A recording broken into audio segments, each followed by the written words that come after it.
the Hall of Fame. Big boxeo. Y'all must have forgot. Y'all must have forgot.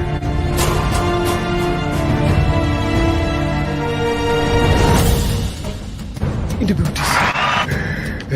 Attention. Yeah.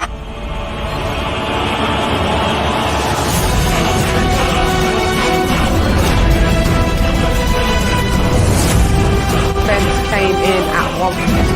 This is a mega Weekly wrap up. It's paydays. Judge on the panel. Very competitive. Chann.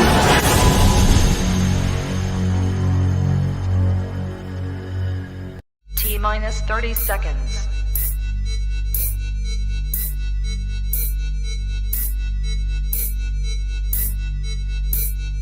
T-minus 20 seconds.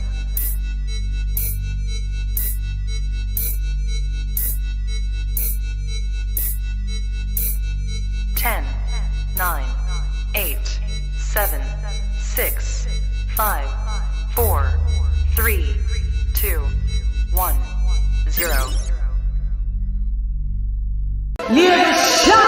One, fight.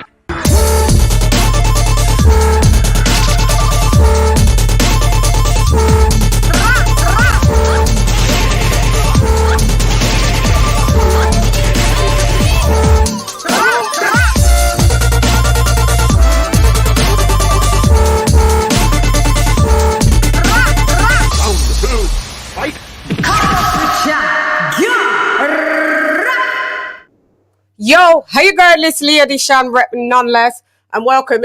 It's a fucking late one, but it's worth it. We are in the booties in. Ding ding ding ding ding. Oh my god, we made it. 3 a.m. here. But you know, it's just like getting up early morning. Like, you know, sometimes you have to catch early morning flights. Sometimes you gotta do early morning shows. This is how we do, especially when you know, a lot of your audience are American and a lot of your guests are American. You know, they got all their different time zones: Mountain, Central, Pacific, Mountain Dew, Pepsi, Cola, Fanta. I can't keep up. But yeah, so okay, guys, thank you very much for joining me. And as we do, we've got a special guest, but I am going to do members only roll call. For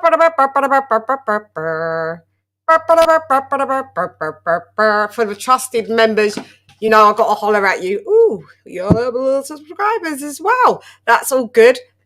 So, as we do, okie dokes, we got me. Team Fatty in the Buddhism. Boxing God 7 in the Buddhism.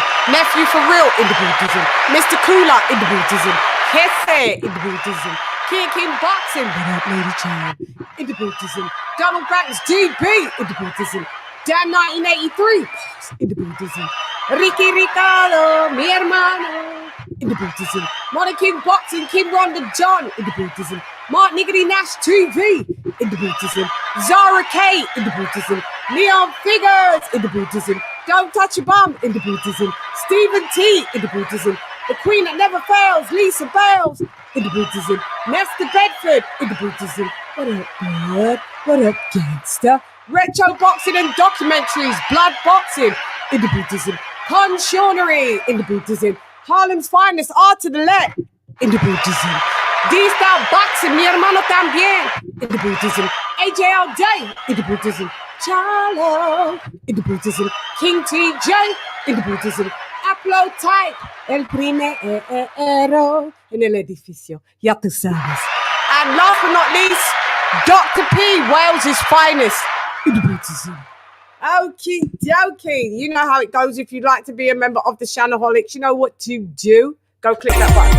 Me bar rat-a-tat-a-tat-a brain splatter. What's the matter? Just start. Don't try. Move the body. Try scatter. Flip pattern up all over your body. Now you bruise and batter. Tap shatter. You never should do a lot. That's right. You're in the Buddhism. Okie dokie.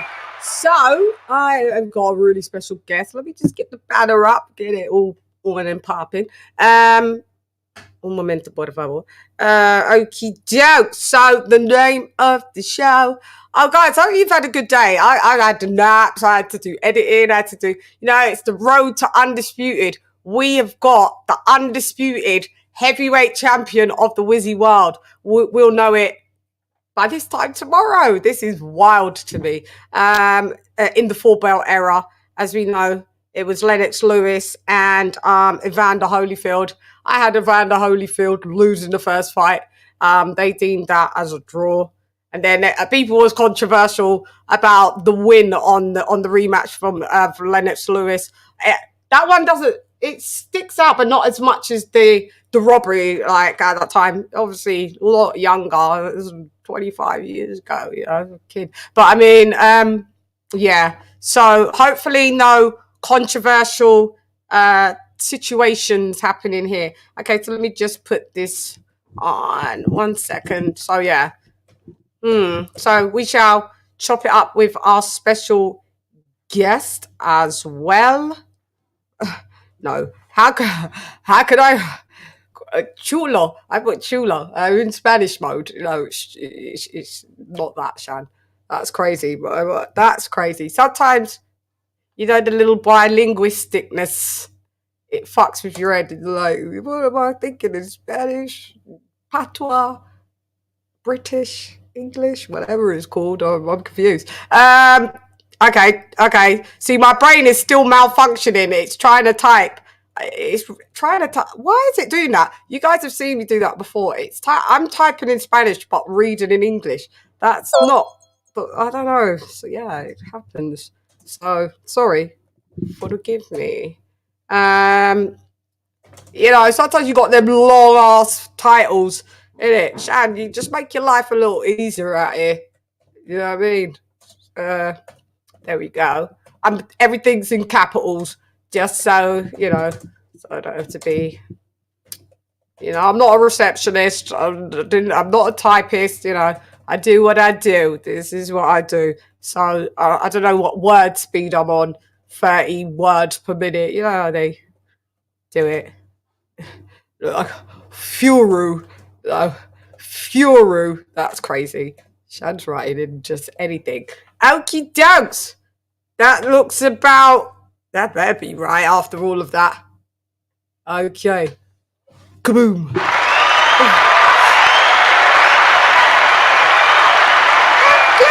All right. So now, without further ado, let's get our special guest on. I'm introducing. Introducing. Introducing.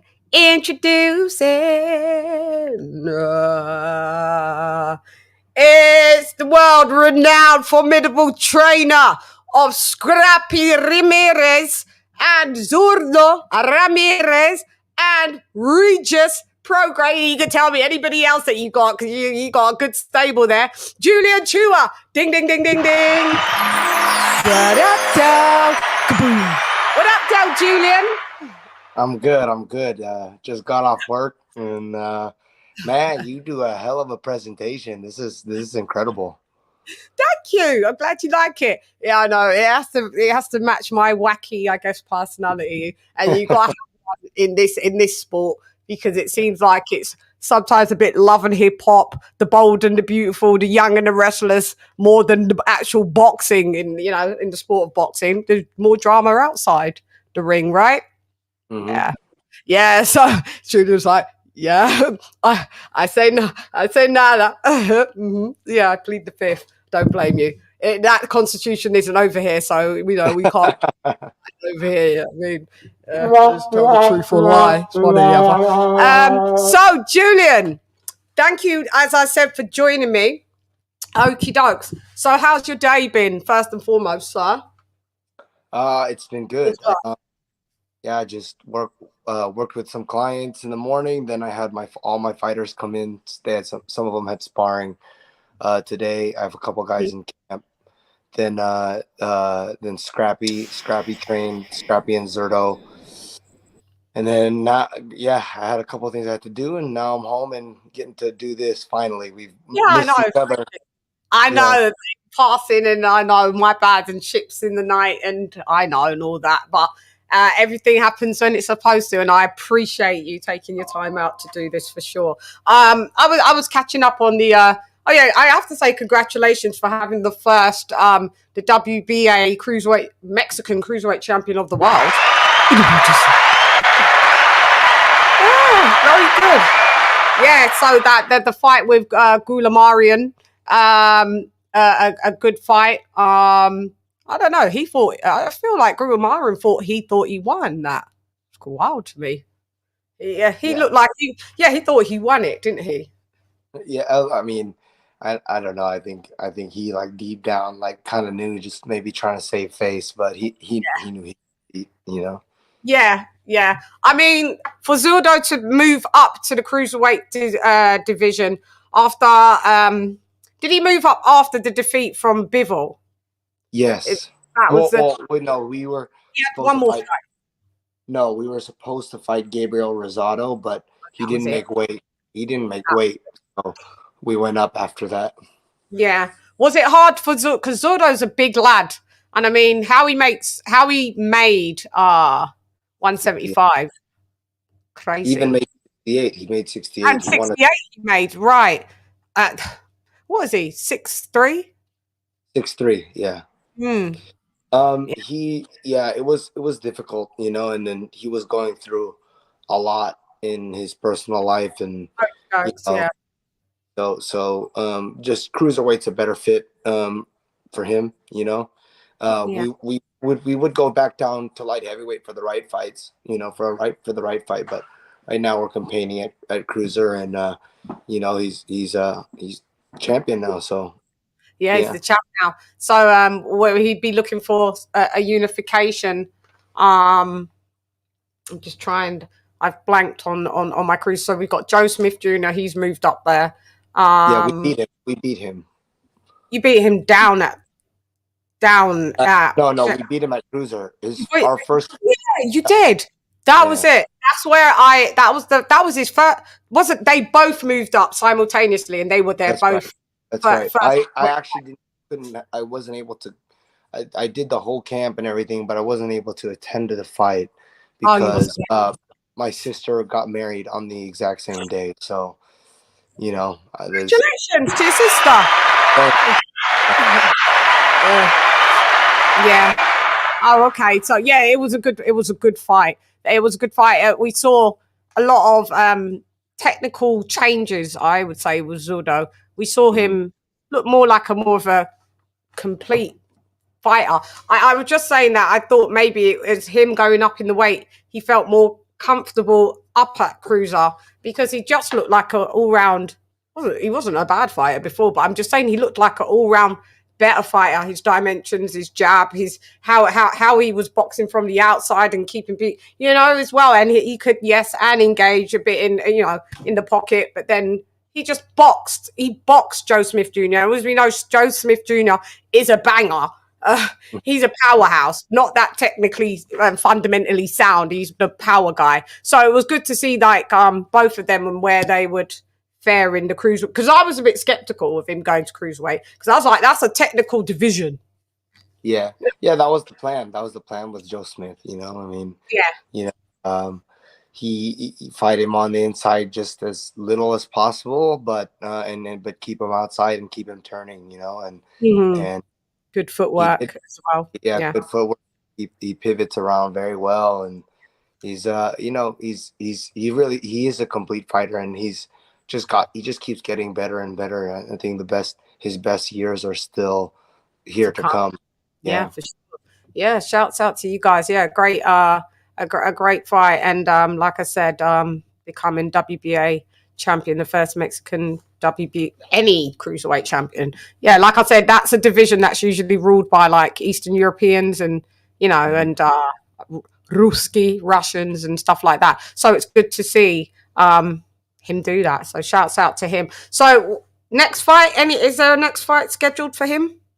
We're hoping the end of July. We're hoping the end of July, but at the moment there's nothing on the table, and he's remotivated as champ, you know. So I'm just happy already back in the gym. We're not taking any time off, and we're he's training hard already. So I'm excited. I'm excited for the next one.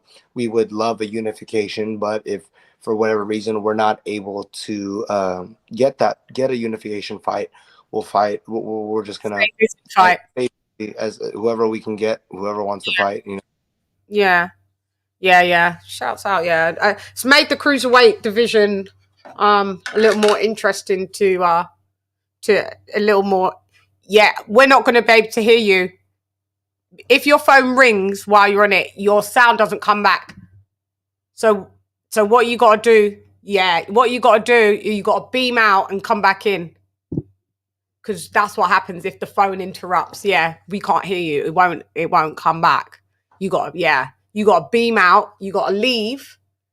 Come out of the show. Yeah. No worries.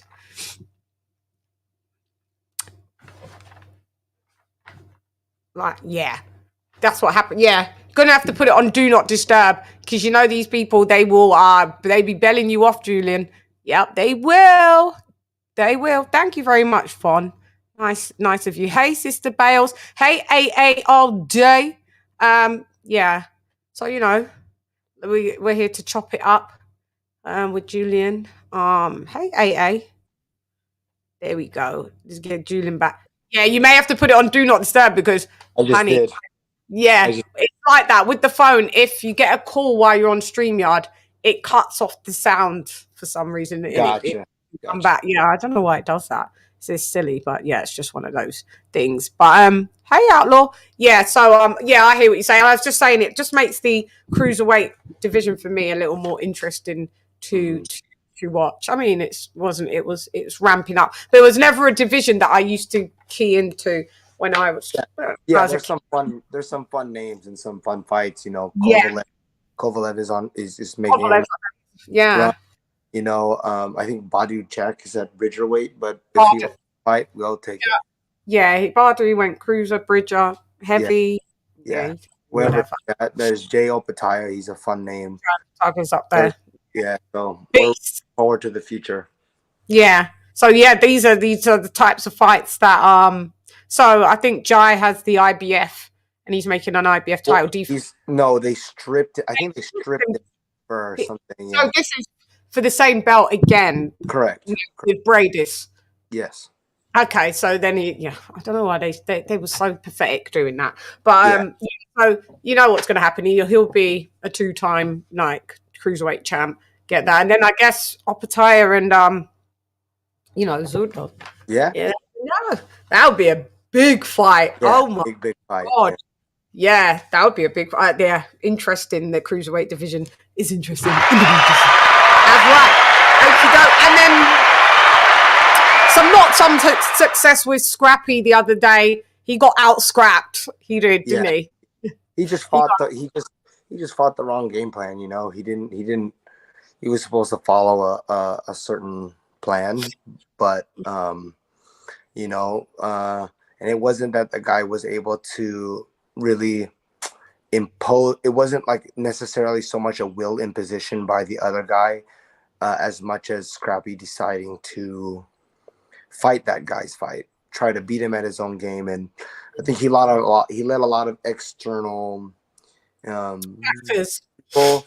They he even said Sergio Mora was one of them. Because he said after he got done with his interview before the fight, at the media day, he said, I think this fight, Scrappy, we're gonna see if Scrappy can actually fight. We know he can box. We know he got angles.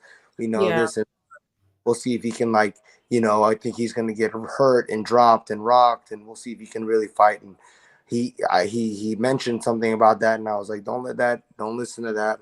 Stick to what we do, box him smart, just like the Joe Smith and Arson fight, fight him on the inside as much as you absolutely need to, but dominate him, outthink him from the outside, and unfortunately, a little lack of experience, but he's already back in the gym and he's training, so. But we're looking forward to the future with him too. Yeah, he's a good guy. He's a good guy, good energy, good spirit. I actually watched him talking to Sergio Mora. Yeah, I know. Yeah, and then I think I think I called the fight live. I'm like, oh my God, Scrappy! Yeah, you're like you fighting that guy's fight. I was on my Yeah, friend. fuck. Get on Was your on my out. Get on. Yeah, yeah. be I think I was on my friend's show calling it, and they were hanging with my friends on another channel. And he was like, "No, man, he's fighting the wrong fight. Don't let this do." And then he suffered some kind of was it a cut or it was yeah. It was bloody. yeah, Wasn't a little headbutt, like it? Yeah, uh, got his mouth bleeding, and you know yeah. something. This is something that a lot of like people, don't understand. Like you can come up with a plan as a coach, you can do a lot of things, but at the end, ultimately, they're the one in there Mm. doing doing the fighting. And the first 7-8 rounds, everyone in the corner, all of us were urging him to get back on the outside, right? But um, he decided to go with his own plan, and when he was fighting him on the inside, we I had a choice. I had a choice. I could, Yes. huh? Sorry, go ahead. Sorry, no, Yep. it's just No, me it's okay. mumbling. Go ahead. Yeah, no, I was saying I had a choice. I had a choice to either keep urging him to go outside, but he wasn't doing that anymore. He was just fighting him all inside. So by the seventh, I think the 7th or 8th round, I told him, look, I had to make an adjustment to him because he wasn't making the adjustment to me. So I told him, like, look, if you're gonna fight him inside, at least drive him backwards. So optically we can look like we're at least physically dominating. But by that time, it was already too deep in the hole. But he'll learn and he'll grow and he'll get Yeah, better. yeah. It's just the experience, and it's learning. It's not the worst thing in life about losing. Sometimes it's not. I think it's a lot of pressure's always put on fight. As long as we get the good fights, and that's it. You don't win them all. Ali didn't win them all. Yep, All yep. the greats didn't win them all. And a lot of people don't know he started at 25 years old.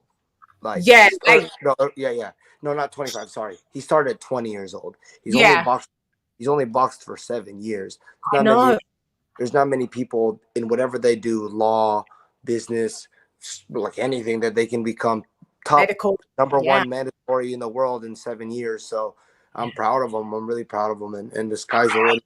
Still got time. yeah, for real. Yeah, so it's onwards and upwards, Scrappy. Definitely, be nice to maybe get him on the show at one time, Julian. Yeah, Oh, yeah. as I well. can talk. Yeah, I can Yeah, talk. yeah. 'Cause he'd come. I think me and him would bounce off each other quite Yeah, well. yeah. He's got a lot of energy too. So Yeah, he does. yeah, Yeah, or mellow, but yeah it's you okay. mellow. You mellow. Yeah, It's all good. There's always has to be balance in life. that's Always. right. Yeah, Yeah, it's all good. I'm cool with the mellow. When I shut this laptop, I'm mellow. I'm pretty much mellow as well. Pretty much yeah. as well. Just have to amp up for this. No one wants to see a boring Shan. So okie dokes. So moving on. What I want to get to is also your take on Canelo Mongia. Because I did tell everybody that you gave me a prediction of that. And Mm. how did you see the fight once you watched it? What was your take on it? I mean, it played out. It played out almost exactly how I thought it would, and even like I thought the punch that would probably put him down or hurt him bad was an uppercut because he's very heavy over the front foot, Mungia, and it happened how I thought it was going to happen minus the knockout. And I think that the only reason why that knockout didn't happen, I think Canelo actually pulled off the gas a bit. I think he carried him a little bit, you know. Ooh. Um, yeah, I so heard Bud Crawford say that. Well, my prediction stood. I was like Canelo UD. So yeah. Yeah, yeah, I mean that's definitely the only reason why I thought he'd probably knock him out is because Mungia, when he fought Devrchenko, he got hurt multiple, bad. and I thought Canelo was a much more devastating, like one punch power guy, and his counters are so sharp. I thought he was gonna run him into something bad, but Mungia, you have to give him credit. I mean, Love. he fought like I knew he was gonna fight, like to the end. I think he's one of those fighters, that like there's no better death or glorious death than to die in a ring, you know, like, and I'm not saying you should be that way, but that's the kind of mentality that he has. You know, he's a Mexican warrior, but yeah, when it comes to like what happened, right? They have similar amount of fights. I know Munguia has a little less, but he has a lot of like fights, but he doesn't have very many, or if any, at an elite level. Whereas Canelo, since his early 20s, he fought Shane, he fought Floyd, he fought Lara. He's been fighting the elite level for such a long time, and you saw the difference. You saw the difference in high level experience in that fight. You know, Munguia's offensive versatility was not enough. As soon as Canelo figured out the patterns, the defensive patterns, and remember, like, these patterns are kind of classic Mexican style patterns, like 1-2 liver, then head, like, you know, like they're the classic Mexican combinations. And I just didn't think, you know, that I mean, it happened the way I thought it would, where he wasn't going to be able to, maybe he might have a little success early while Canelo's warming up, but as soon as Canelo figures his rhythm out, like Munguia's rhythm, like from how his movement is to his punch rhythm, it's going to be like a downward hill. And and that exactly what happened. Hey, get the fuck out of here, because I'm gonna fuck you out right now, motherfucker. Bitch. Canelo. I mean, we all know Jaime. I loved the fight. I wasn't one of the ones that was complaining for this fight. We just knew that Jaime isn't defensively responsible. I thought he got better for the last couple of fights that I've seen him under Roach. So I've seen like vast improvements. Like, I think he's a good fighter. I know he comes to fight. He didn't come to lay down. I know some people said they felt that Canelo carried him, and maybe because he had respect for Jaime, because Jaime wasn't doing the trash talking and stuff. But I have to disagree. I just think that Canelo's become, as time's gone, remember, he's been a pro since he's 15. He has to become more economical, and there's not everything that he can do. That was his 65th fight. You slow down. He's at an elite level, so even when you're at an elite level, your slow down isn't a major slide compared to like maybe a C-level fighter. The only reason why I kind of think that he may have like not gone, maybe not carried him, but didn't go all out, was there were moments where he could have pressed the offense and the gas. And I feel like if it was like what with Caleb Plant, like there was some stuff there. Like whenever those offensive opportunities presented themselves, Canelo would take them, you know. And I think Canelo, he like never sat down. He never in the corner. He always kept he stood up the whole time. Yeah, he stood up. So, you know, if you're in there to like economics, right? You're trying to save your energy so you can go out there and hurt him like as much as you can the next round, etc. You're going to take the stool. You know, I thought there was a part of him that maybe didn't carry him, but I didn't think he was being to want to knock him out or like go past the limit. You know, he just didn't mind to close to get a points decision. I'll knock you on your ass, make everybody, you know, it's Cinco de Mayo. You know, I'm gonna show that I'm a different level than you, but I'm not gonna embarrass you to where you're. I'm not gonna embarrass you. That's a good. That way I can understand it, because when I heard Bud Crawford say it and other people, I was like, no, he didn't carry him. But now that you put it like that, and then you've said because it's true. Every time he went back to the corner, I said it when I called it. He didn't sit down. So yeah, if you was conserving energy, you would have sat down. So you just didn't want to embarrass Jaime. You just wanted a good shot. Yeah, I could go with that. Yeah, thanks for the difference in perspective. I'm actually don't worry, that's all I have is my perspective. So maybe he didn't do it at all, but that's the way I think. yeah, it makes sense though. It's logical for me, for real. So we will move on to the next part of the shiggity show. We shall. In the building.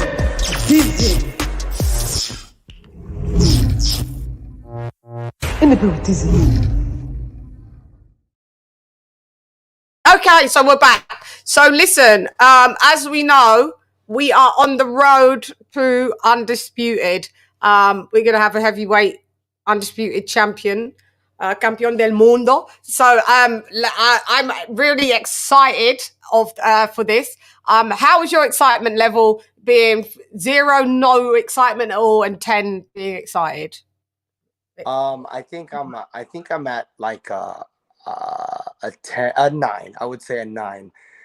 Because I love skills. And they're both like oozing with boxing skills. It's not like, the only thing that could make this better is if both of them were a little heavier handed. Like, Yeah. I don't think this is going to result in a knockout. I don't think it's going to result in a knockout. If they were both heavier handed, that's the only thing that would make this a little bit more exciting. That's why I give it a 9. But the skills are going to be like 10 out of 10, Yeah, I mean, what's the excitement level in America? Because you lot, if you're not playing, you take everybody's ball and say it's my ball, and you leave the court. If you lot are not involved, you lot are. So I don't know if is it as big. It should be. If you're a boxing fan, it doesn't matter. Oh, if you're a boxing fan, you can't wait. Everyone who I know that's in boxing, from clients to fighters to everything, and everyone who goes to the gym cannot wait to see it. But the average American is not. I don't think anybody's like. They don't really care because it's these two are more purist guys. I guess, well, Tyson Fury, some people know, but I think people think that Tyson Fury's really big in the States. He ain't. No. Thank you. I've been trying to tell people, my family and my friends that are on that side, they say he's not that big here.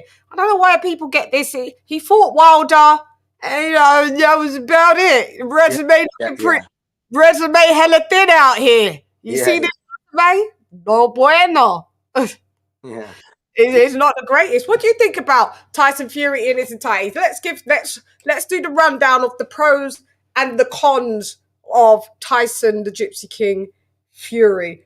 Oh, okay. T-Weapons, you said this is not true, Chann. In the US, we care. Okay. You care. Okay. I hear you. Yeah, the boxing people care. Boxing people care. Yeah. People. One of them. So, yeah, he will care. So, pros and cons of Tyson, the Gypsy King, Fury. Like you said, not a big puncher. Got it.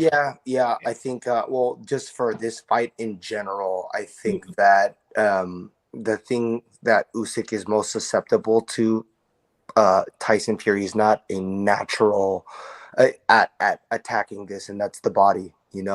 With the Ukrainian style that came from Anatoly's like stable, they all have that nice high guard with movement. They all like pre-slip and they're looking for openings, but they keep their hands real high. And Loma and Usyk have been both susceptible to the body, but Fury is no like big body puncher. He stands very bladed. He feints and jabs, and to really attack the body real well, you have to square up a little bit, like to land those big body shots. And from the trajectory that he's very tall, is it how hard is it to land body shots to someone that's quite short, a lot shorter than you? It's difficult, but it's not impossible because Zurdo is actually a very tall body puncher. He knows like he can get to the body. It's just a little gutsy because like being long, you're so used to being at distance, and like you typically don't want to throw body shots from like very, very far. But if you can like time it and have the guts to like get offline and throw those body shots, like it can work. Yeah, it can be possible. It's possible. Yeah. Right. But I've never seen, I haven't seen Fury hurt anyone really to the body or like in a long time. He keeps you on the outside with the jab, but and the, like in the feints and stuff like that. But it's gonna. Well, he knocked down Wilder with a body shot in the second fight, round 2, 3, with a jab to the body. Yeah, but I don't think Wilder's like flimsy, Yeah. I think it was more like a clumsy kind of like trick flash, like land at the same time, but it wasn't like a oh man, I'm going. It wasn't a liver shot. No. Yeah. Correct. Yeah, you're right. Yeah. So and I think that's the biggest opening for Usyk against a guy like Usyk, but but yeah, the pros. I mean, he's extremely mobile for how big he is. You know his, and that's why a lot of these other guys had a lot of trouble with him because heavyweights typically don't have that type of mobility. But now you have Usyk, who's hyper mobile as well, and he's not only mobile. The most important mobility he has is his lateral motion. You know, and that's what's gonna negate another thing that I think Tyson Fury does well, which is use his weight. He knows how to use his weight and his size, but it's very hard to use your weight and size and when you can't pin a guy down because he's so He's a good at mover. flipping Yeah. out the side door. You know, if you're like Wilder, you get tired, you get on the back foot, you're always going straight back, you end up on the rope. Obviously, the guy can lay on you, but when Yeah. you got a guy who's like I said, he slips out the side door like a thief in the night. You know, it's very hard to pin a guy down and use your weight like that. So I think that also gets nullified. I think you know who I think is gonna win this fight based off what I'm saying. You know. Well, are you saying? Are you thinking Usyk like me? Yes. Oh, okay. Shouts out to you. I think it's gonna be a little bit tricky in the beginning. He's gonna figure, but as he figures it out, he's gonna get him more and more and more. And Usyk historically, as the fight progresses, he throws more and more, and he gets once he figures out what he needs to do and what he's like the times to attack, the times to pull away. Like he's a very smart fighter, so he starts picking the activity up where Rhythm. He gets that rhythm. yes, Tyson's actually the opposite. He kind of fades a little bit more as And fades. Yeah. but A little bit. He got an engine, but he can. It's not like what a cruiserweight's engine will be because they're naturally used to going the distance. That's right. That's right. But I still don't like. I don't think that Usyk has the power to like sit him down for good. Like because I mean he got up from Deontay, you know, and you're talking about one punch power. It's not the same, even close with Usyk and Wilder. But and on top of that, and then I don't think Fury is the kind of guy that's a quitting man. You know, so that's why. Yeah, so that's why I believe that this is going to go to a decision for Usyk. Do you think? Because at first I was like, I agree with all your points, by the way, and we'll dive more into it. At first I was like, this is going to be Usyk, UD, and then I thought maybe there may be a split decision for Usyk. Because I'm usually bang on with my predictions, by the way. So I like to be correct. So I think I could see it being a split because of controversy, but I think both fighters in their hearts by the end of the fight will know who is the clear winner, and I think that's gonna be Usyk. Yeah. Okay. So saying that, you've called what Tyson's deficiencies are and what his pros are. I am in agreement with you. His recovery powers are great. I don't think Usyk's going to be able to.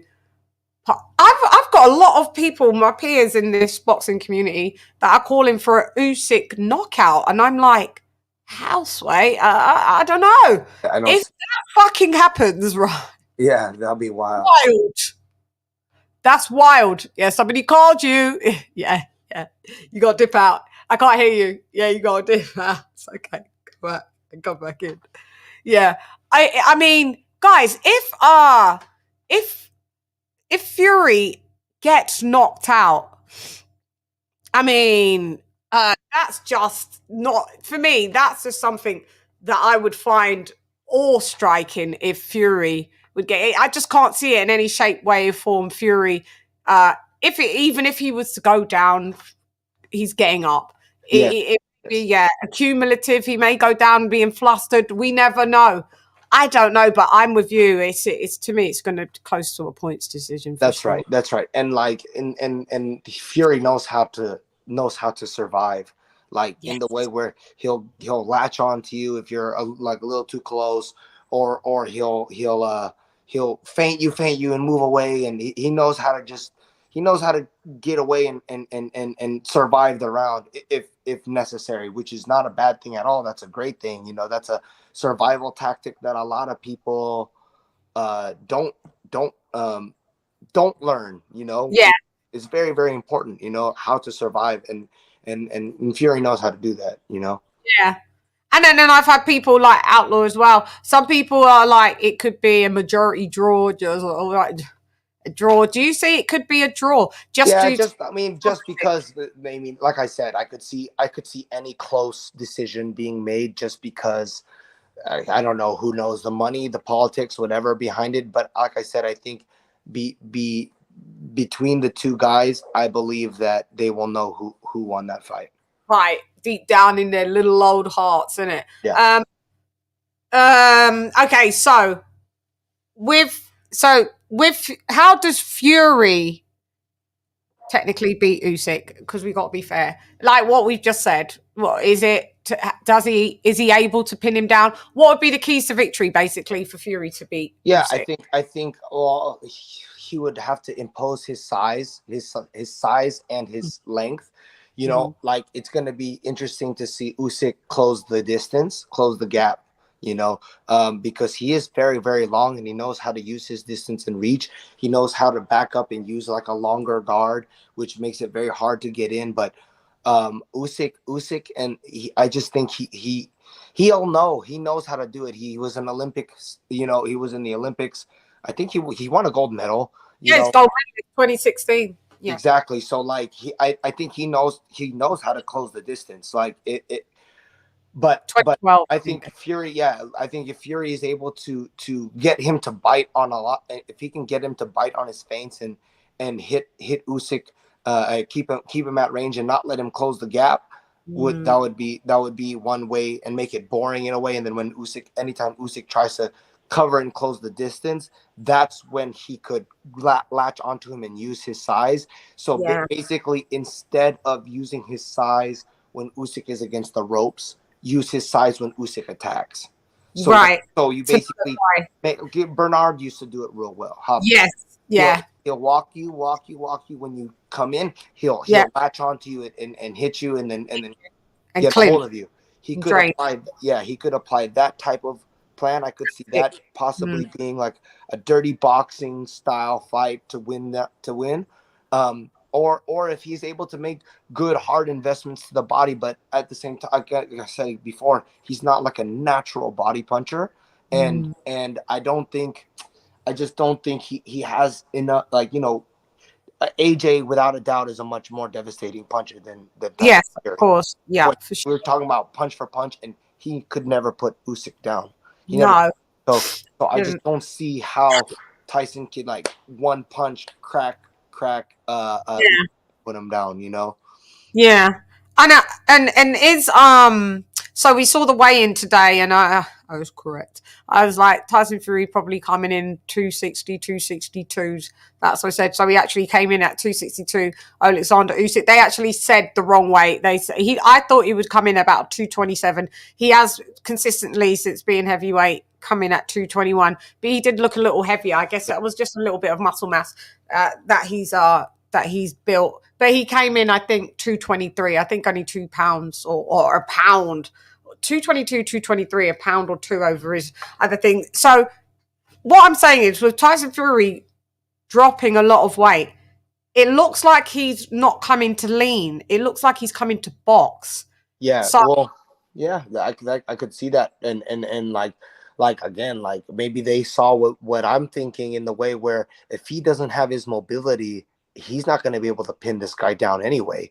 So if he's like fat and trying to like chase this hyper mobile, quick, slick guy down, and look, 260 is still much bigger than 227. He can still impose, for sure. you know, he can still impose his size without being so heavy. I mean, I think that they probably thought that through, you know. Yeah, I mean, and it makes no difference what Usyk comes in, because he's always going to be the smaller guy, I think. But I'm just Team Usyk. I just think he's going to win. Anyway, yeah, I just think he's not going to allow. This is pretty interesting actually. Like I will at 2 points. Number one, if Fury. It's going to be interesting if Usyk can get his timing down, because I've actually held pads for Fury. He came to wild card for the first. He came with Ben Davidson, and he was working with Ben and Freddie. And this is pretty cool, actually. I was assisting Freddie at that time. Yeah. And I used to come into the gym every day with my mitts, because that's my tool of work, and he used to tell me, "You always got your pads on you, huh?" And I was like, "Yeah." I'm like, "Of course." And he goes, That's what I do. then he looked at me, he's like, "Come on." And I'm like, "What?" And he's like, "Come on." And so like I went in the ring with him and I held pads for him. And what was interesting was that it was, even though I was calling the punches, the jabs, the right hands, etc., his rhythm and how he like his movement and like know what punch he's gonna throw, but it was still very hard to time it, like his punches. And they weren't the heaviest, but they were snappy. They were so snappy and quick from like even the hip, like it was so fast, I was, and like, how long ago was that? That would have been about 2018, would it not have been? Something maybe a little bit later than that. It was for the Wilder fight. I think the first Wilder fight. 2019, I think that would have. Yeah. So that was pretty cool. And then the second thing is I train a guy. His name is Taras Shelestuk. He was he hasn't fought in a while, but he was on the same Olympic team as Usyk and Loma. He won a bronze when they won that was 2012 Olympics, 2012. Wasn't it? Yes. Yeah. So I trained a guy named Taras Shelestuk. He's a very good fighter. He's still active. We're looking for fights right now. But what division is he in? Sorry, 147. He's a welterweight. Okay, welterweight. Okay. So and is he? What is he? Southpaw? Yeah, he's a southpaw. All of them are. All of them, aren't they? Yeah. And do you see any similarities with him? With Usyk, just like we'll talk about Loma real quick before we wrap as well. Do you see any similarities with him and Usyk, like the style? Yes, I know, not necessarily style. I actually don't see like an extreme style similar of Usyk and Loma, because Loma is an attacker. He's a lot more aggressive. Like he's always coming to you, and Usyk is a lot more of at distance. He likes to stay on the back foot. Keep his range. So one's a natural distance closer and one's a natural like keep his distance, right? But they can all adapt to becoming something else, and that's what I wanted to say. Taras is the same way. That school is something that should be studied and learned from. Like I think that's one of the greatest schools of boxing that ever existed. Was that they were so shout out Papa. They're so good at like staying alert and on and knowing when to attack when you're not paying attention. They're so good at like catching reading stuff. Master of adjustments. They're always so active. So even though inactivity doesn't necessarily mean punching, they're feinting, slipping, gathering information and downloading, making the opponent mentally tired. We saw that happen to Anthony Joshua. You don't even know what shot to throw. You don't even know what you're doing at this point. Yeah, very smart work. And Taras, even though I coach him and I come up with our plans to the fight, he's taught me a lot of drills that they've done in the past, and I understand. People might think they're ridiculous, whatever, but I understand the reason behind what they're doing. You know what I mean? Yeah. Yeah, well, he outthinked this one. Let's go, baby! Let's go! Twice, yeah. Twice. Twice, my prediction going into this fight, because I my favorite fighters are Anthony Joshua and Terence Crawford. And I thought Anthony Joshua could beat him because I thought he would impose size. And as soon as I saw the lead up and I saw Joshua losing all, and he'd lost all that weight, and people wasn't calling it, and I was like, guys, Joshua is tiny, and tiny as a 6'6" guy, but I mean, he dropped down to like 240 pounds, 238 pounds. I mean, he weighed in at like 242, but he did have his tracksuit bottoms on, the Beats by Dre over his neck, the big ones and stuff. And I was like, if you took really those off, you'd probably be about 238. You're too small. I saw him, I was like, he's going in there to try and box. Yeah. You're going to try and box the master boxer. Yeah, it's not gonna happen. It's not gonna happen. What did you think going into that fight? Did you predict the outcome? Yeah, I thought he was gonna that Usyk was gonna win 2 decisions. I thought that he was just gonna outthink him. Yeah. Really, really, yeah, you knew it because we are La La Land, and I'm very biased to that school because of what I know. no, yeah, You you got know, like intel, yeah, even Loma, like his fights that he lost in his professional career, he yeah, didn't really lose them. You no, know, the that Devin but fight, and his first title fight, Orlando Salido, very close that fight. And was if all you have low. if you had a different referee, that would have gone to Loma, right? Yeah. The Teofimo fight, you could argue that was a 6-6 fight, but Because there was because Loma gave away the first 6 rounds, and then he came on hard so you could give it. I gave it Teo 7-5, but yes, I had a Teo 7-5 as well. Yeah. But again, that wasn't really a fight that Teo beat Loma. Loma kind of beat himself by fighting the wrong type of fight, right? He had an injury as well. We're not giving That's it. right. He did have a shoulder. Yeah. Right. And then the Devin fight, I thought he won that fight. Me too. I predicted Haney win UD, right? Even though that was the outcome. When I watched it, I was like, you didn't win. When I rewatched it, I'm like, maybe you could reach for a draw, but there was no point in time that I had Devin Haney winning that fight. Same. Yeah. So with that being said, right? I love that school of boxing, that Ukrainian school of boxing. It's all about, and what's funny is none of those guys are particularly God gifted in strength and speed and power. They're just smart fighters. Yes. You know what I mean? They're very, very smart fighters.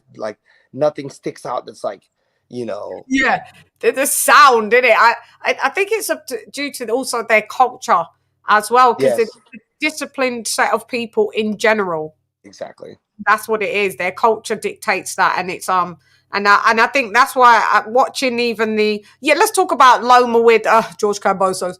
Listen, I do you know what my prediction was? I was like stoppage round 9 to 11. Where was the stoppage round 11? Yeah. Just they call me Boxtradamus at this point.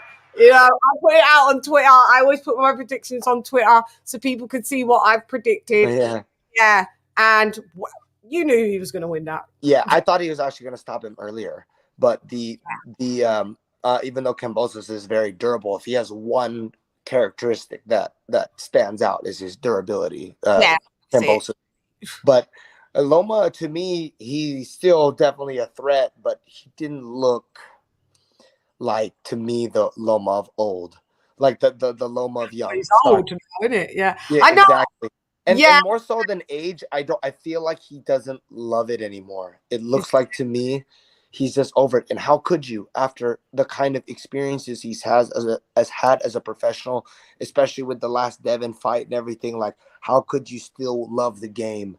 You know, he had 400 amateur fights. Correct. You've been around for a while, and right. He said he only did this fight because his dad kind of talked him into kind of doing it. So you already kind of, when a fighter already kind of mentally checks out, you're like, But I mean, I thought that should inspire him. He's never held the IBF title. So I mean, don't you think he can just continue a little more? He can continue more, but I don't think money's a motivation for him. I don't think that's a big thing for him. So, but I'll tell you one thing: if he decides to fight a Shakur or a Gervonta Davis, he better find his love back for the game, because he's not. If he comes in that kind of lackadaisy he did with George Cambosos, he's gonna get boxed out by Shakur, and he'll get stopped by Tank. You think Tank would stop him? Yeah, absolutely. God, I like Loma. I love Loma. I love Loma. I'm not gonna lie. I love him, and I just don't think Tank. I mean, Tank as a person, I don't know him, but I mean, the stuff that he does in the ring, he gets stoppages, but I just don't think his resume is great. So No, I don't either. But I yeah, think but stylistically, he does very good against attackers. yeah, he does You because know, he's a counter puncher, isn't it? correct. So And he's extremely accurate. He's yes, extremely he, accurate, and I yeah, think that Loma will be trying to push the pace at some point, and he's not, just gonna get cracked, and like Linares put him down, Loma down. yeah. If Tank hits Loma, I think like clean on the chin. I He'll- don't. Yeah, yeah, he might not recover from that one. And it'll be interesting is southpaw to southpaw with that matchup as well. And with Shakur as well, southpaw to southpaw. Because Yeah. Tank and Shakur are both southpaw, so it'd be a southpaw trilogy. So where do you see Loma go? Who do you want to see him fight next? I mean, I think I'd like to see him fight Shakur, or like Or Navarrete? Navarrete. That'd be a nice fight to watch. Yeah. Navarrete, he's an amazing fighter. He's so underappreciated. He's I just know. because he's not technically sound, people don't understand. That shit doesn't matter when you know how to fight. People don't understand. Knowing how to fight is way more important than even fundamentals. You can have your hands down and everything like that. Like you can have your hands up, but if you don't have the instincts to know when to attack, how to change your rhythm, how to invite someone in and then attack them when they like overzealous, or push the pace when like he knows how to fight. To do that. Yeah.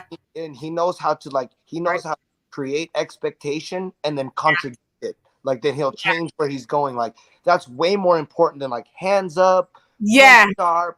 Like, yeah. Because he looks like he's just like he's a very awkward fighter, very. But there's a method to the There's madness. method to the madness, and he's got pop. Who did he fight last? Was it Zapata? Did he fight? No, he fought Conceição, I think. Conceição, yeah. Conceição. I mean, he's a multi-division champ as well. Yeah, because he originally came from him and Shakur was supposed to fight at 130. I don't know what happened, and then Shakur obviously skipped out and went. I think the weight Shakur can, and then Shakur went up to 35 fast. So Shakur beats Navarrete. Yeah, I think that like Navarrete is like a guy who learned everything on the go, like a Pacquiao. He learned everything while on the go. No one like sat down and taught him like the skills and but he's so naturally gifted. He became who he is through experience. But Shakur is a guy who became who he is through experience, but he's been given also the teachings, the intelligence of that. Yeah. So it's a beautiful contrast of styles. Actually, that fight is probably one of the biggest fights that I would look forward to, just because of the contrast of style. Yeah, the style. And then if you could pick Shakur versus Loma or Navarrete versus Loma, would you pick to see now? I mean, we love boxing, so both of those matches is fine. But on an excitement level, you'd have to go Loma Navarrete. On an excitement level, yes. Excitement. But personally, for me, I'd rather watch Shakur and Navarrete. Yeah. Yeah, I guess. I mean, yeah. Well, I guess they should round robin. Who beats Shakur versus Tank? Who wins there? That's the only fighter I think that Shakur actually like really has trouble with. I think for me, I think Shakur. Yeah, I think Shakur can but he's gonna have Shakur's a bit bigger than Tank, or what bigger than Tank. Taller. Yeah, taller. I mean, I don't know what Shakur's chin's saying, because that correct. Yeah, I don't know what his chin. He has to be perfect. He has to be absolutely perfect with Gervonta. Yeah. And Gervonta is not just a power puncher either. He's very skilled. He's very skilled and but as of late, Gervonta's been boxing very, very careful. So I think that style doesn't play well against a guy like Shakur, who is willing to touch you and move. Correct. So you can't, you can't give away rounds like Tank likes to give. Tank likes to give away 3, 4, 5 rounds. Let you work you out, and then knock you out. Yeah. because you're burning out. You're burning Yeah. out with him. Where Yeah. Shakur isn't going to. Burn it. He manages his energy better than that. You know, Yeah. if that. Yeah, he's not going to flail down the stretch. Yeah, Tank, you're going to have to get rounds in the bag because you can't be left behind with someone like Shakur because it's just going. Then you're going to be playing catch up, and the only way to win is to knock Shakur out. And if Shakur, if he's ahead on the score, he's not Yeah. gonna come. He's not gonna come to you. no, he'll just Yeah. you He'll know, wait for you. He'll wait for you in the middle. Yeah. You're Yeah. the one and it's smart. You're the one in the deficit, you know? Yeah. And people get so mad about that because it's fighting, they want to be entertained. But let me ask you something, right? If the Lakers are up by 8 points, right? And the clock is running down, do you see them overshooting and shooting? No, what do they do? Yeah, they don't go. Yeah. They hold the ball. Yeah, we'll hold the ball, just don't travel with it. But yeah, and you guys are gonna have to work to get the points because we 8 points up here. So yeah, I never thought of it like that. And with the De Los Santos, I mean that was bad. That was bad. Yeah. But It's not gonna be the most exciting thing, but it works. Yeah. But it works, and that's all we need to get the W, and we keep the W's, and that's what we want to see. So your official prediction, we can wrap it up. Your official it's been fun talking to you. You got to come back. I'll come back. I'll come back. Yeah. It's been fun and learning and listening to what you've got to say. I'm always a student of the game. Love boxing, love learning. Learning about it. There's so much to learn. So your official prediction is basically versus I was going to say Vasily Lomachenko. Sorry, Usyk, Alexander Usyk. Unanimous decision. You sure, Julian? It's unanimous and not split. You want to go with split? Well, I can. Well, it could be scored as a close fight, but I can't score it a split because a split decision means that there's 3 people. One judge is going to say Fury. Yeah. So, but I can't say split because I'm only one person. Yeah. Like you know, I could say split because it could be controversial or whatever, but with like the judging, but I think myself, if I was a judge, I would judge it as a unanimous if I was a judge. Yeah. I just judge it as that, is there a possibility that the other fighter can actually win this fight? So sometimes that's why I go with a split. You know, not just a puncher's chance, that this other fighter he can just win this. Has enough skills to match the guy who you would say could do it unanimously. If you've got an argument that this guy could win, that's where it becomes a split for me. But I think technically across the board, it's unanimously. I think Usyk can beat Fury. They're on the exact same track. Yeah. So I don't know. So all right. So you go with UD. I'll go with UD as well. Or will I? Why will I do it? Yeah. God, would they do that to Fury like that? It'd be embarrassing him in Riyadh getting a unanimous decision against him. He would feel embarrassed. I'm not sure they'll do that. I don't know how much more he can get embarrassed after his last fight. That's also something you have to take into account. Look at Usyk's last 3 fights. It's Joshua, Dubois, right? And okay, body shot. Was it a low blow? Was it a low blow? I mean, you could consider it like I've been part of so many professional fights. Anything below the belly button is considered a low blow. And below the belly button, like so, even if it wasn't directly on the nuts, you still can consider that a low blow, even though it wasn't directly on the nuts. But either way, he ended up stopping him. So his last, they have a saying, and I hate this saying because I don't believe it even, but there is a saying that you're only as good as your last fight, right? Where Usyk's last fights, he's looked tremendous, whereas Fury's last fight, he also has he has that mentally like, damn, am I him still? Am I still that guy?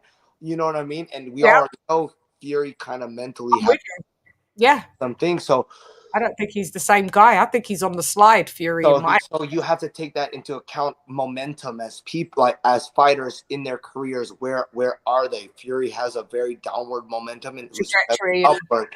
So I take that also into account when it comes to this fight. All right, we're going with unanimous points decision. You sold it. You sold me it. I was there, but you sold me it. And before you go, I'm going to put you on the big screen, right? And you got to do me a drop saying like, this is Julian Chua, and I'm hanging out and I'm rocking with Lady Chann because I use it on my news reports, everybody that come through in the show. So when you see yourself on the big screen, I'll go quiet and you do it, and then I'll bring you back on to both a double screen. There you go. I'm Julian Chua, and I'm rocking with Lady Chann. In the building.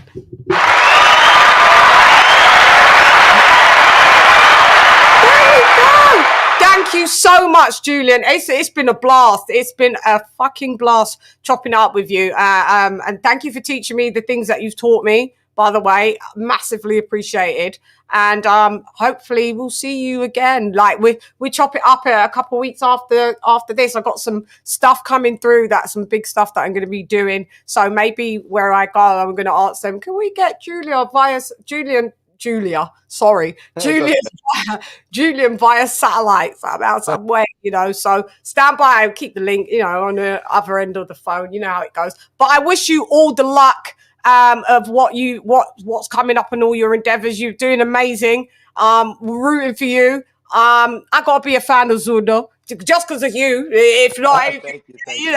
So I'll be watching and tell him thank you very much for being a consummate professional, because one thing about him, he's a really nice guy. Yeah, rubbish, good energy, and I'm really high on energy, and I'll root for a fighter that they may not even be the best fighter. I'm not saying not him, he's a champ, but just because their energy, I'll root for you. So he's one of them that I just think he's good, and in fact, shouts out to him for being WBA champion.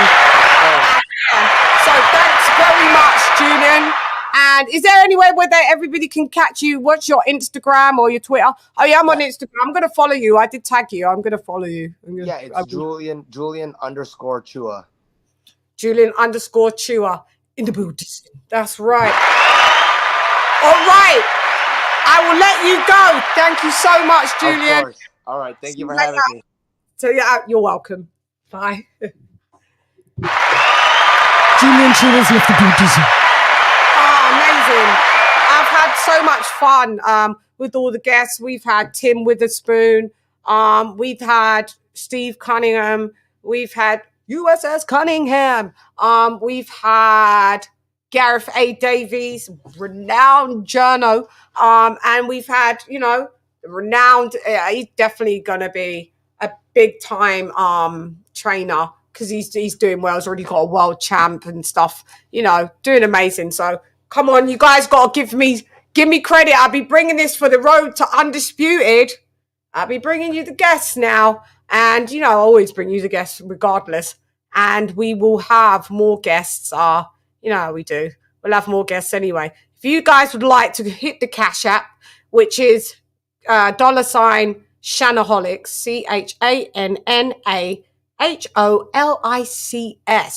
Shannaholics, yeah?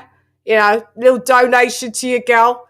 Keep the lights on. Super chats, all good. I appreciate it. Even in the comments, super thanks is acceptable. We need to be doing, I'm waiting for Dr. P to get better for our guy King TJ. Who sadly departed a couple years ago. Now, God, it's gone quick. I hate that. And so when Dr. P, who is one of his closest friends, we're going to do a fundraiser for his family. So, stand by. We got some good things going. We're going to have my Uncle Ronnie Shields back. Uncle Ronnie Shields he'll be going to Saudi Arabia on Sunday. He's got stuff going there. So, he's got Tellez. He's got Morel. So we'll see if we can catch up with Uncle Ronnie via satellite in Saudi Arabia. That'll be good. And some other guests and stuff. You know how we do. We do need to tie up and wrap up the deep dive, the resume deep dive with AJ and was it AJ and Wilder? We got so frustrated with Wilder's resume, we ain't even finished that off. Because his resume full of journeymen now. And so me and AJ was like, damn boy, he's still fighting to this day to try and get that done. Still fighting to this day. To this day. To this day. You just sit here, you don't know what I'm. Hate it.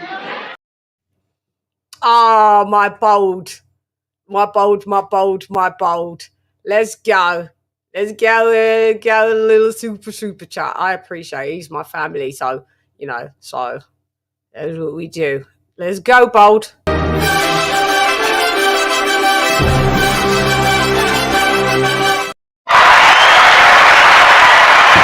Shouts out to Bold and Understanding, who does have a channel as well. Please check out BOLD.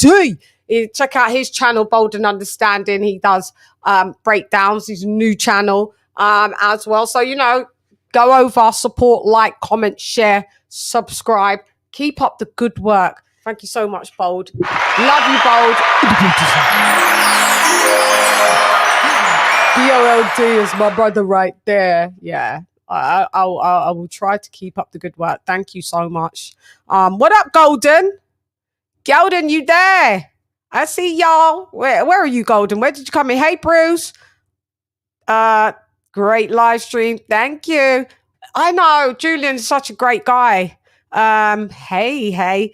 It's easy when someone's got really good energy. Everybody that I usually get on the show that grace me with their presence and humble me time and time again, always usually tend to have really good energy. You know me, because I'm the bubbly one. So I do like the lads that tend to be laid back and calm and quiet and you know, just say what it is and well, that's on my personal life actually. I do like a quiet lad. But on the show I don't mind if you're quiet, and you still, just because you're quiet doesn't mean you're boring. You teach me a lot. And this interview, I don't call it interviews, I call them conversations, because I'm not a journalist. I'm just like, you know, this black girl from London, did a bit of music and come over and doing a bit of boxing. So I didn't go to journalism nor media school at all. So I just like to have healthy conversations with, you know, people. And I'm a student of the game, and I learn a lot via every guest that comes on my show. They help me learn more and more about the sport. And as you saw, Julian drop some knowledge of the Canelo thing, about the theory about, you know, did he carry the fight? And I was like, nah, I don't think. But with Julian's theory and what he said, that logically makes, to me, a lot of sense. Maybe, yeah. So I can get with that. I could. Payday. You want payday. I know that. Yes. Ooh, thank you, my sister. Hey, sister, go, sister. Gotta get that dough, sister. Let's go.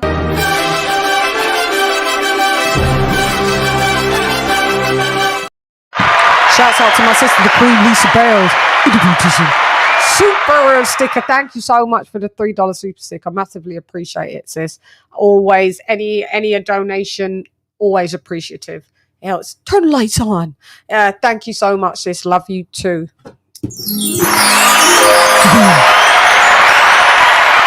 Yeah, so learning a lot. Savannah, Georgia.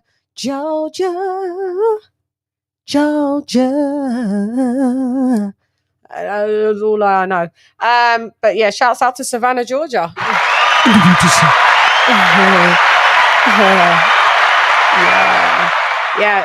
Yeah, we got everybody that come from far and near, far and wide. I looked at my analytics. I thought I was getting more UK. I've always had a predominantly US crowd. I love y'all. So I love my US crowd. You lot have rocked with me from my inception. Strange. You love me more than the Brits. And I looked at my analytics, and usually it's like maybe like 30% US and then maybe 20% UK. Oh, but the last thing is it's like 50% US and 14% UK, and then the rest is split like Philippines, Mexico, Ireland, Australia, New Jersey, I mean, New Zealand. Sorry, New Jersey. Sorry, I was thinking of my sister. New Zealand, and other European places as well. So it breaks down into that. So yeah, it's yeah, UK. Where you? They're like, bitch, you on a live at 3 and 4 a.m. That's why we can't stay up and watch you. Yeah, but I have to rock with you know, my audience, my core audience, and also Julian is in Pacific Standard Time. He's on the West Coast, so he's 8 hours behind me. So it's still yesterday for him. It's still Friday for him. Saturday for me. So here I'm going to sign out now because it's 4:14 a.m. and there's 50 of you in the chat. I hope you guys have all hit the like. Hope you guys have all subscribed. Go ahead, hit the like button and share it as well. I did see my Facebookers hitting the thumbs up. As you saw, the thumbs up was going next to Julian. You saw the thumbs up there. So shouts out to my Facebook crew.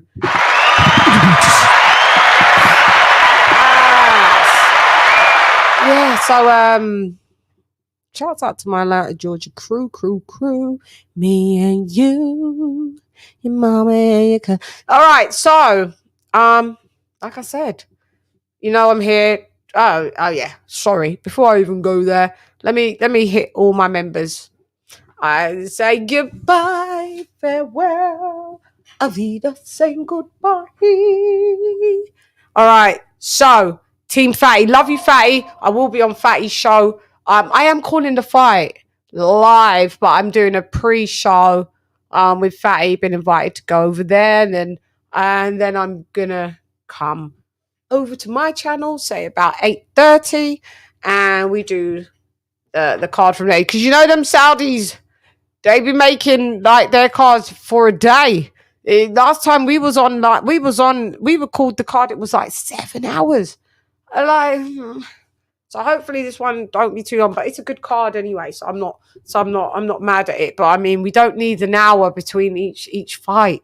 You know, go on, Saudi. There's one thing you gotta keep up with. You know, but yeah. So anyway, I will be hey Alonzo, I will be dropping the rest of the Gareth Davies interview as well because there's more to that. So dropping everything just for the fight. So I hope you've enjoyed the content that I've been bringing you for the past few days on the trot, and I'll be back technically today for me. I'll be back later on today. So I'll, you know, go take a shower, scrub off the war makeup, the war paint. You know, you go out to war, so scrub this off and maybe eat something and get into bed. Okie dokes, let's go, Team Fatty. This is my members, Team Fatty. Love you, Fatty. In the Buddhism.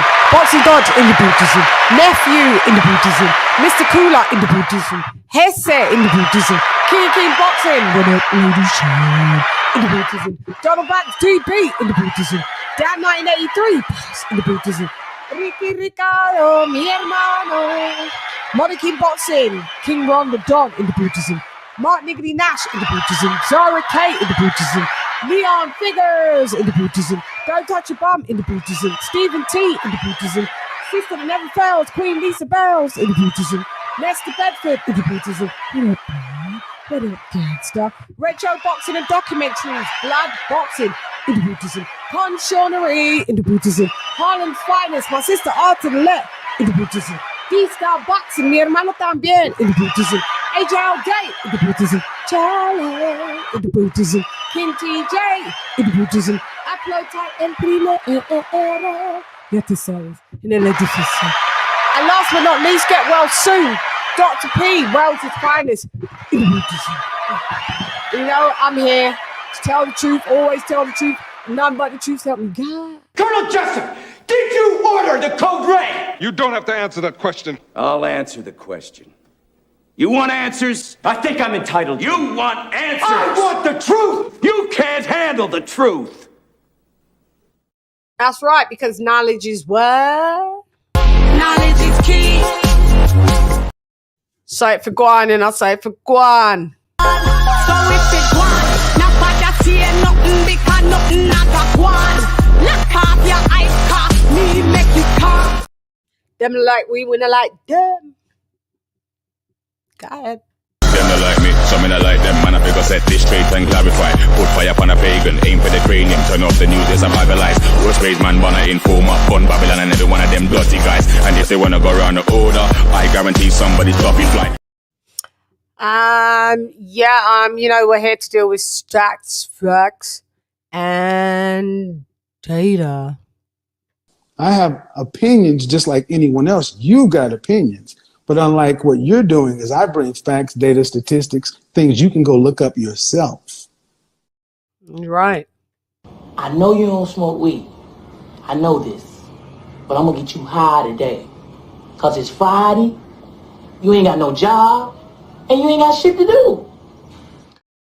So for watch me, well, not the worstest thing that you can do in life. Anyway, sin embargo, recuerda mi gente del mundo, estoy lista para ti, para todos, siempre, ya tú sabes. Listos para los chingazos. Listos para los chingazos. He tried. Throw your Spanish in the bin. I thought I was bad. God. Oh, you tried. Yeah. Guys, I am that bitch. I was like, what's the bit? Sometimes a bitch be fucking daydreaming on live. I drifted off there. I am that bitch. Always be that bitch. You know, I signed up for the job. I got it. I don't know. Some of you were happy about it. Some of you are not. But take your medication. That's what you need to do.